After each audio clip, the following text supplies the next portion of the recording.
Hey folks, this is Kyle Keogh, and I want to do a series of videos.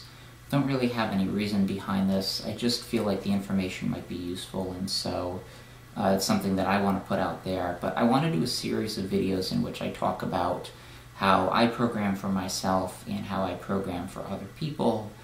This video series is going to take into account all of the different aspects of determining programming for maximal strength development for powerlifting specifically.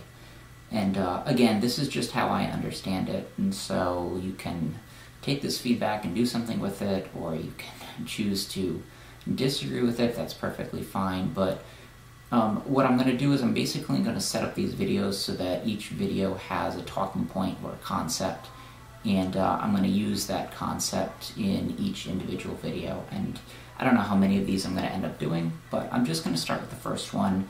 And the first one that I'm going to do is, what exactly are we doing? What are we trying to accomplish when we program? And the simple answer to that is that we are looking to produce a training stimulus in order to avoid accommodation and stimulate a neuromuscular adaptation. And that adaptation is always being stimulated in response to a certain amount of stress that we are placing upon ourselves through continual training. And, well, so how do we accomplish that? There are a few different variables in play here, and what we do is we manipulate those variables in order to produce a stimulus for training. I'll give you the three that are most commonly associated with programming for maximal strength development.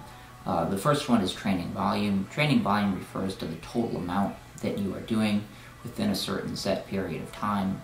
I measure it in terms of number of bar lifts, so number of repetitions within a work set range is how I measure it, but other people have different measurement tools. Some people use something like total tonnage, and I guess that there are other ways in which you could measure the total volume that you're performing as well. But volume is the total amount of work that you are doing within a certain time frame. And that's one of our variables. Another one of our variables is training intensity. And training intensity refers to the percentage of a 1 rep maximum you are working with on any given repetition.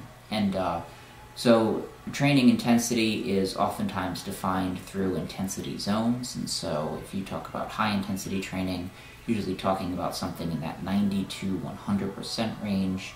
Mid-intensity might be somewhere between 75 and 90%, and low intensity would be something below 75%, all the way down to, say, 60 or even 50%.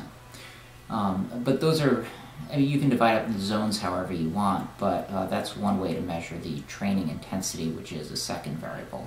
Third variable is frequency, and frequency just refers to the number of times per week you're performing a specific exercise. And so high frequency training might be squatting 4 or 5 or 6 or 7 days a week, whereas low frequency squatting could be squatting once a week or once every 2 weeks, or so on or so forth. Okay, and so those are the three main variables that oftentimes people associate with maximal strength development, but there are others that you can bring in to the fold and you can manipulate when you're doing your programming. One would be exertion level. Exertion level means how close to failure you are working on your individual sets. There's a difference between if I'm doing 80% for 10 bar lifts for one session a week, there's a difference between doing that over the course of one set and doing that over the course of 10 sets. Exertion allows us to measure the difference. If we don't have exertion factored in, we're not able to do so, and we count those two training situations as being equal. They're clearly not equal. It's a different training protocol for each of those two setups. And so exertion level is one additional variable. Another one I would say is movement selection.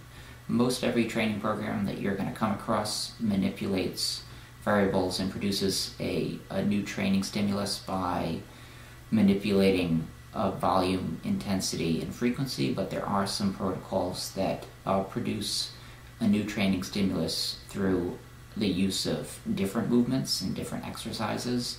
Westside Barbell's conjugate method is one example of that, in which you rotate exercises in order to avoid accommodation.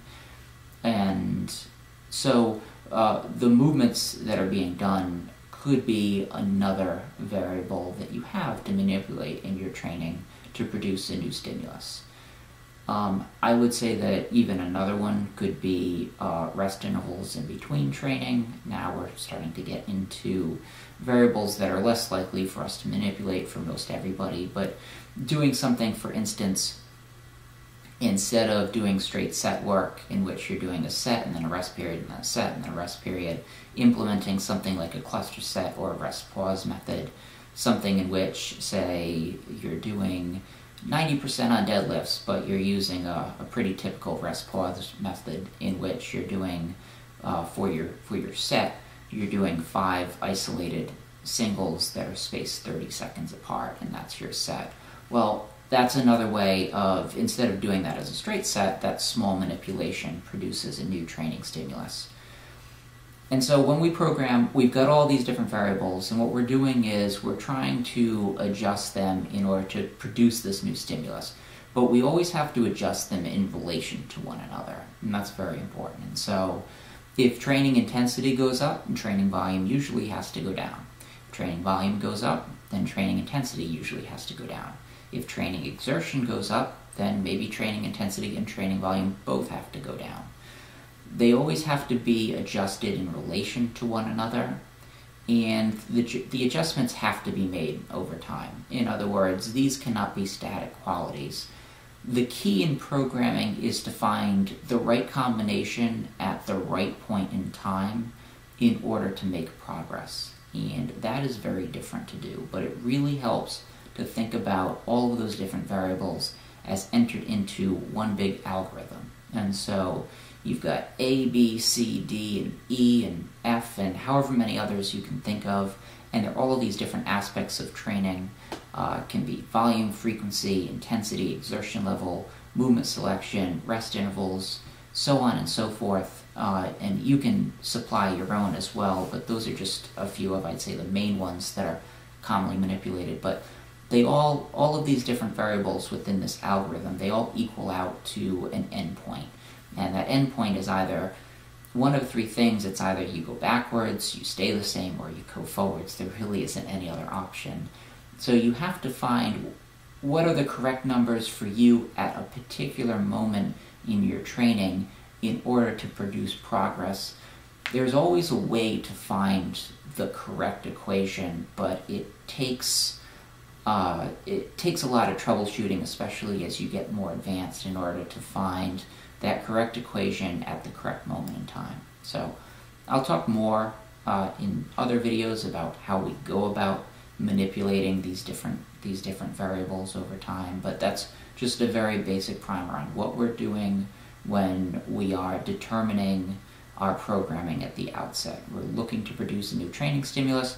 The way in which we do that is by manipulating the variables that are associated with training, because you will not get stronger continuing to repeat the same volume, frequency, intensity, exertion level, movement selection, rest intervals in between sets, and so on and so forth. You won't get stronger if you go in and you replicate that over and over and over again. Your body has nothing to adapt to, supercompensate to, etc., etc. Anyway, that's it. I'll have more for you very soon.